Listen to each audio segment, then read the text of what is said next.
BJP கேட்குற தொகுதிகள்லாம் நம்ம கொடுக்க முடியாது. நம்ம கொடுக்குற தொகுதிகளை பிஜேபி வாங்கி நின்றுக்கிறட்டும். இந்தந்த தொகுதிகள் தான் நம்ம வந்து முடிவு பண்ணி தான் அவங்களுக்கு வந்து கொடுக்கணும். அவங்க கேட்குற தொகுதிகளில் வந்து நம்ம வந்து கொடுக்க முடியாதுங்கிற மாதிரி ஒரு அதிமுக தரப்பில் வந்து ஒரு செய்திகள் வந்ததாக ஒரு தகவல் வந்து இருக்குது. அதை பற்றி நம்ம பார்க்கலாம். அனைவருக்கும் வணக்கம். தொடர்ந்து ஆதரவளித்து வர அனைத்து அன்புள்ளங்களுக்கும் மிக்க நன்றி. 2026 சட்டசபை தேர்தல் வருது. எல்லா கட்சிகளுமே வந்து கூட்டணிக்கு வந்து தயாராகிட்டாங்க. யாரோட கூட்டணி வச்சா ஜெயிக்கலாம், யாரோட கூட்டணி வச்சா ஜெயிக்க முடியாது அப்படிங்கிறத அவருடைய சாணக்கியத்தனத்தில் தேர்தல் வியூகத்தை வகுத்து எந்தெந்த கட்சியோட கூட்டணி சேரணுமோ அந்தந்த மாதிரி வந்து கூட்டணி சேர்ந்துக்காங்க.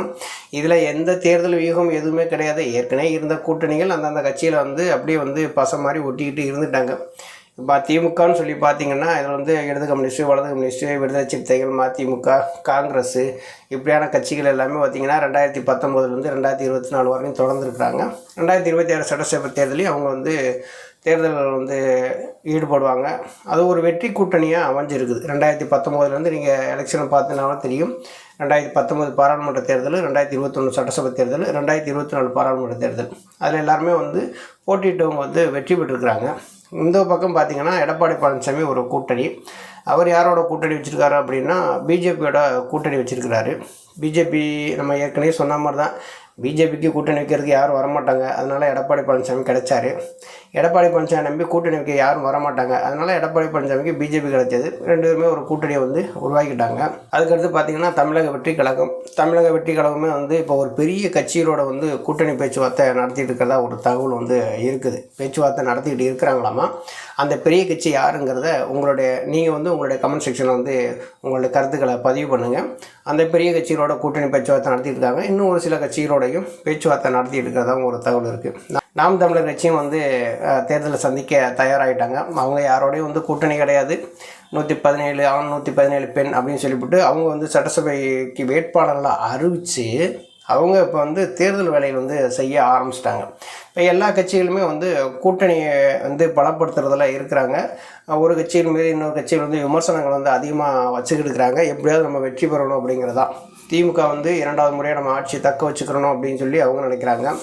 அதிமுக என்ன நினைக்கிது, நாங்கள் வந்து அம்மா ஆட்சியை கொண்டு வருவோம், நம்ம வந்து முதலமைச்சராகணும்னு சொல்லி எடப்பாடி பழனிசாமி ஒரு பக்கம் பிரச்சாரத்தை பண்ணிகிட்டு இருக்காரு. இது தமிழக வெற்றி கழகம்னு சொல்லி பார்த்திங்கன்னா புதுசாக ஒரு கட்சி ஆரம்பிச்சிருக்கிறாரு நடிகர் விஜய். அவருக்கு வந்து ஒரு ஃபேன் பேஜ் இருக்குது.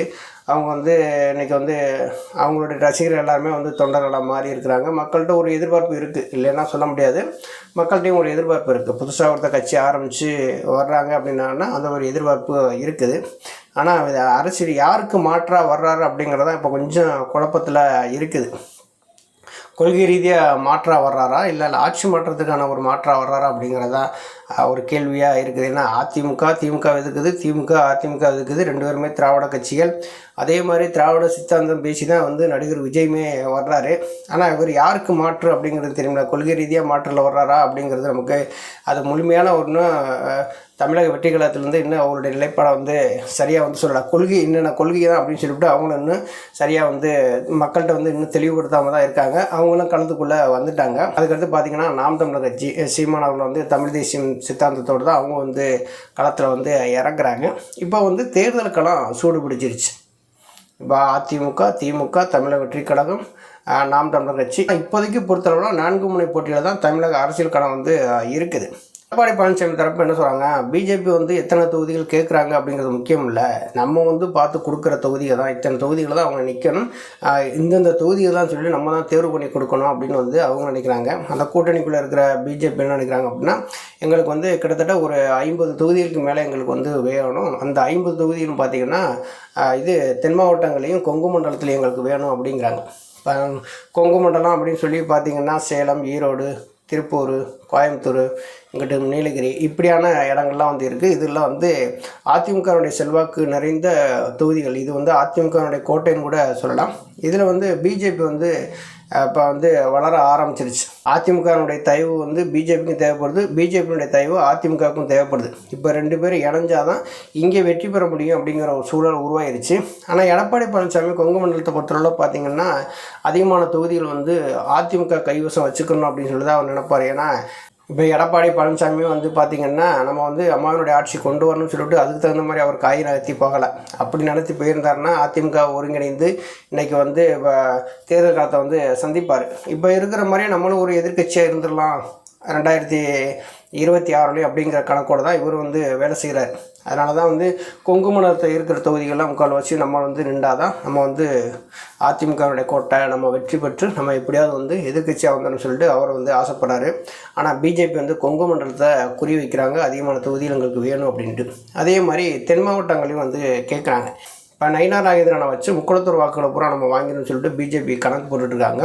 முக்குளத்தூர் வந்து நயினார் நாகேந்திரன் நம்பருக்கு தயாராகவும் இல்லை, அவர் பின்னாடி யாரும் போகவும் மாட்டாங்க. முக்குளத்தூர் வாக்கு வந்து யாருக்கு விழுகும் அப்படிங்கிறது எல்லாத்துக்கும் தெரிஞ்சதான். நம்ம தொடர்ந்து அதை பற்றி பேசிக்கிட்டே வர்றோம்.